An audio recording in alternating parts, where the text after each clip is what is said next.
Hello குட்டீஸ், இன்றைக்கி நம்ம ஒரு அழகான ஸ்டோரி கேட்க போகிறோம். அந்த கதையோட பேர் என்னென்னா போஸ்கோ அண்ட் கியோனோ ஜோஸ்பினோட மர வீடு. போஸ்கோ அப்படின்ற ஒரு புத்திசாலித்தனமான, ரொம்ப குறும்புத்தனமான, பாக்கெட் ஃபுல்லாக ரொம்ப ஐடியாஸ் இருக்கிற ஒரு 10 வயசு பையன் இருந்தான். அவனுக்கு எப்போவுமே ஏதாச்சும் சாதிக்கணும் அப்படின்ற எண்ணம் மனசில் எப்போவுமே அதிகமாக இருந்துச்சு. அவனுடைய மிகப்பெரிய கனவு என்னன்னா, எப்படியாச்சும் ஒரு ட்ரீ ஹவுஸ் கட்டணும் அப்படின்றது தான். அதுக்காக அவன் தினம் தினம் ஏதாச்சும் ஒரு ஸ்டெப் எடுக்க ஆரம்பித்தான். அதை பற்றியே யோசிக்கவும் ஆரம்பித்தான். டெய்லி அந்த ட்ரீ ஹவுஸ் எப்படி கட்டலாம், எந்த வுட் வச்சு அதுக்கு ஜன்னல் வைக்கலாம், எப்படி அதோட ப்ராசஸை ஸ்டார்ட் பண்ணலாம் அப்படின்றது மட்டுமே அவனுடைய யோசனையாக இருந்துச்சு.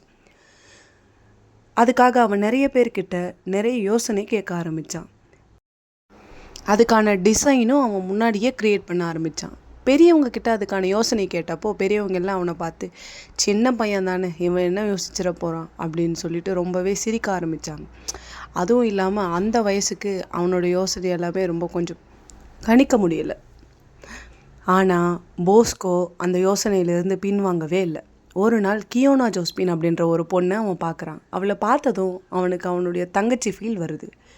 அப்போது அந்த ப்ராசஸ்க்கான பிளானை அவகிட்ட சொல்ல ஆரம்பிக்கிறான். இதில் ட்விஸ்ட் என்னென்னா, கியோனா ஜோஸ்பின் ரொம்ப சோம்பேறியான ஒரு பொண்ணு. ஆனால் போஸ்கோவை பார்த்ததும் அவளோட அண்ணனாக நினைக்க ஆரம்பிக்கிறாள். அப்போது எப்படியாச்சும் போஸ்கோ கூட சேர்ந்து அந்த ட்ரீ ஹவுஸ் பிளானில் அவனை சக்ஸஸ் ஆக வைக்கணும்னு ஆசைப்படுறான். 2 பேரும் சேர்ந்து உழைக்க ஆரம்பிக்கிறாங்க. அவங்க கூட சேர்ந்து அவங்க வயசில் இருக்கிற நிறைய ஃப்ரெண்ட்ஸும் வந்து அவங்களுக்கு ஹெல்ப் பண்ண ஆரம்பிக்கிறாங்க. ப்ராசஸ் ரொம்ப பெருசு தாங்க, ஆனால் நிறைய பேர் சேர்ந்ததுனால அது ரொம்ப சின்னதாக மாறிடுது. அந்த ப்ராசஸ்க்கு நடுவில் ஒரு நாள் ரொம்ப ஹெவி தண்டர் ஸ்டோம்ஸ், இடி மின்னலோடு கூடிய மழை. அவங்களால தாங்கவே முடியல, பேர் பண்ணிக்க முடியாத அளவுக்கு அது ரொம்பவே அதிகமாக இருந்துச்சு.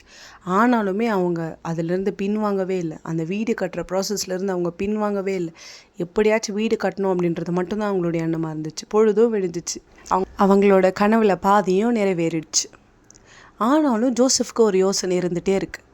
ஜோஸ்பின்காக எதையாச்சும் பண்ணணுமே, அவ்வளோ அழகாக வீடு கட்டிட்டோம், ஆனால் ஜோஸ்பின் அந்த வீட்டுக்கு நம்ம கூப்பிடவே இல்லையே அப்படின்னு யோசிக்க ஆரம்பிக்கிறான். கடைசியாக ஜோஸ்பினை அவனோட வீட்டுக்கு கூப்பிடுறான். ஜோஸ்பினும் வரா. டெய்லி அவளுக்காக நிறைய பழம், அவளுக்காக நிறைய காய்கறி எல்லாமே எடுத்துகிட்டு வர ஆரம்பிக்கிறான். ஜோஸ்பினும் சந்தோஷமாக சாப்பிட்டு இருக்கா. அந்த வீடை பார்த்த எல்லாருமே பிரமிச்சு போகிறாங்க. சின்ன பசங்க கட்டின வீடு மாதிரியே அது இல்லை. எல்லா ஃபெசிலிட்டிஸோடு அழகாக இருக்குது அந்த வீடு. அழகான ஜன்னல்கள், சுற்றி பறவைகள், சுற்றி பட்டர்ஃப்ளைஸ், எல்லா ஃபீச்சர்ஸுமே ரொம்பவே அழகாக பக்குவமாக பண்ணிட்டாங்க.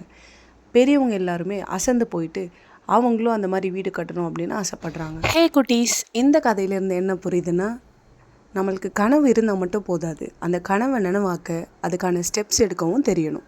ஸோ உங்கள் கனவை நனவாக்கிறதுக்கான ப்ராசஸை ஸ்டார்ட் பண்ணுங்கள். பாய்.